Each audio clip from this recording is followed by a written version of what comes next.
Magandang araw mga kasabong. Ito naman muli si Laban Sabongero. Ang ating tatalakayin ngayon ay ang conditioning system of fighting cocks. So mga kasabong, mayroon talagang sistema kung paano kayo magkondisyon ng mga manok pansabong ninyo. Hindi lang yung huli na uuna. Kung yung sistema, dapat sunod-sunod yung gawa ng mga gawain ng mga manok pansabong ninyo with regard sa conditioning. Mga kasabong, mayroon akong natanggap na chat na nagsasabi, itigil ko na raw yung pagbibigay ng conditioning system, or pagbibigay sa YouTube kasi nga mali raw. So mga kasabong, siguro naman sa tagal ko nang nagsasabong hanggang ngayon, handler tayo at saka galing po tayo ng Philadelphia, USA. Yung mga natutunan ko ay nandyan po sa libro at inano ko. Yan po ang sinusunod ko. Ika nga, yung knowledge na nakuha ko, sinishare ko lang sa inyo. Kung ayaw ninyo, wala namang sapilitan. Dahil ayaw nga ninyo or mali yung sistema ko. Kung gusto ninyo, wala namang problema. Kasi nga, yan naman talaga yung nakuha ko with due regard sa fighting cocks. Kasi matagal na tayong nagsasabong, nagiging handler, pumapasok tayo ng mga nagbabayad mismo tayo ng sa mga training center regarding sa fighting cocks. So sinishare ko lang sa inyo. Kung ayaw ninyong tanggapin sa sarili ninyo, walang problema. Wag na kayong mag-subscribe or wag nang tingnan yung video natin. Ganun lang po. Dahil wala naman akong kinuha sa inyo. Nagbibigay lang po ako ng karunungan po tungkol sa manok. Ayan. So mga kasabong, sana'y naintindihan ninyo. Legacy ko ito para mabigay ko rin yung knowledge o ma-impart ko sa inyo yung knowledge ko tungkol sa pagiging handler at pagiging sabongero. So mga kasabong, ang tinatalakay natin ngayon ay ang conditioning system of fighting cocks. Galing po ito sa Amerika. Ito po yung natutunan ko doon. So, para po sa mga Amerikano, even tayo, yan naman talaga ang totoo na may sistema po talaga ang conditioning. Ayan. Unang system of conditioning po, before kayo mag-condition ng inyong mga manok pansabong, dapat ay mayroon kayong system cleansing. Ano ba itong system cleansing? Linisin nyo na yung manok ninyo sa mga bulati, sa mga kung ano yung mga dapat mong tanggalin dyan sa katawan. Ayan po.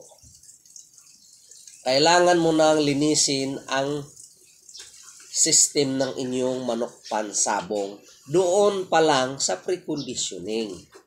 Kasi sa preconditioning, before ka pumasok sa conditioning, doon pa lang, free na yung manok mo sa mga bulati, may ligo na yan, may bigay na yan ng mga gamot para hindi siya magkasakit. That is system of cleansing sa preconditioning.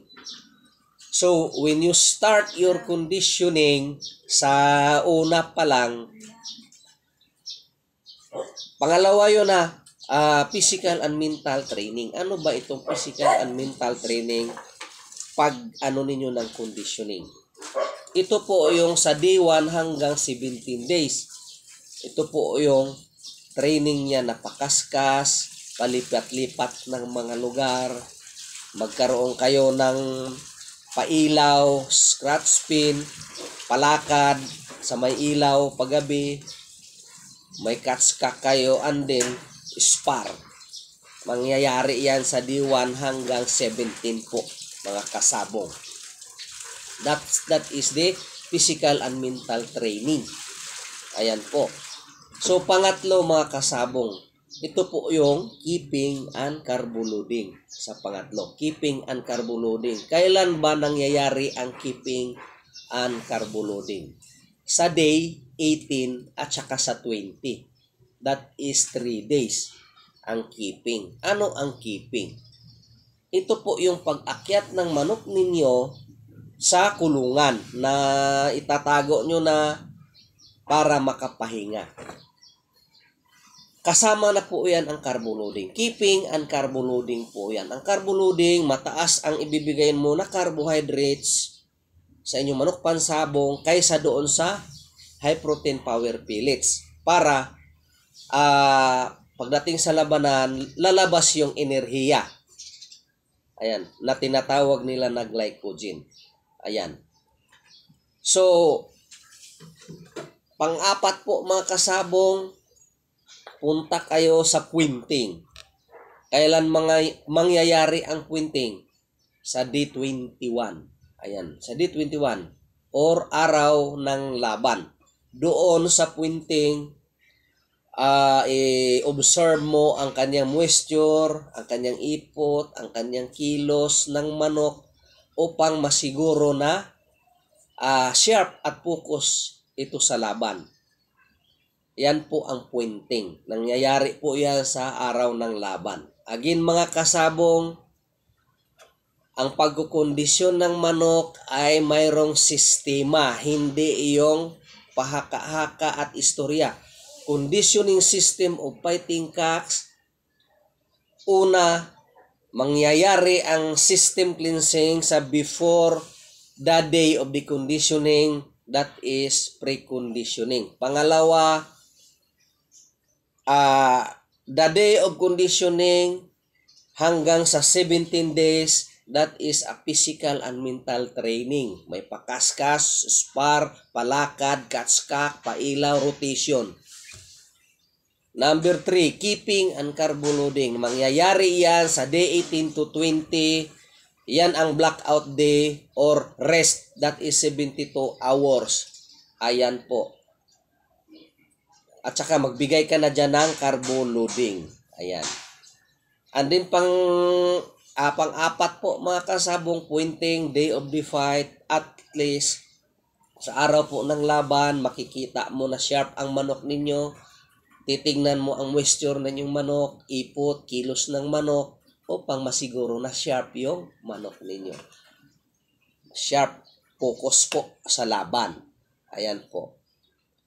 Again mga kasabong, maraming salamat pala sa ating mga subscriber, sa ating mga viewers. Sa wala pa, kung gusto ninyong mag-subscribe na kayo para baka naman matuto kayo sa akin. Kung ayaw ninyo, walang problema. Maraming salamat po sa inyo.